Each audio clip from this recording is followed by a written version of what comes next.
இந்த பார்லேஜி பிஸ்கெட்டுனாவே எனக்கு பழைய ஞாபகம்லாம் வருதுங்க.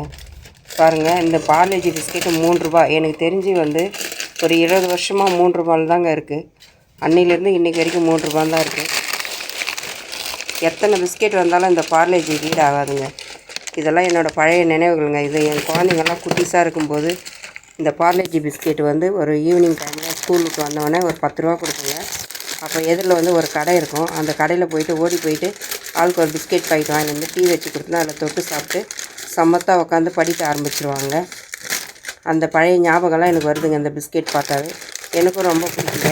நல்லா டேஸ்ட்டும் நல்லாயிருக்கும். குழந்தைங்க ரொம்ப விரும்பி சாப்பிடுவாங்க. இப்போ தாங்க நிறைய பிஸ்கெட் வந்துச்சு. அப்போல்லாம் எந்த பிஸ்கெட்டும் கிடையாதுங்க. இந்த பிஸ்கெட்டு மட்டும்தாங்க இருக்கும். பார்க்குறதுக்கு நல்லா கலர்ஃபுல்லாக நல்லாயிருக்கு பாருங்கள். அன்னிலேருந்து இன்றைக்கி வரைக்கும் ஒரே ரேட்டு தாங்க. ஓகே ஃப்ரெண்ட்ஸ், பாய். சப்ஸ்கிரைப் பண்ணுங்கள்.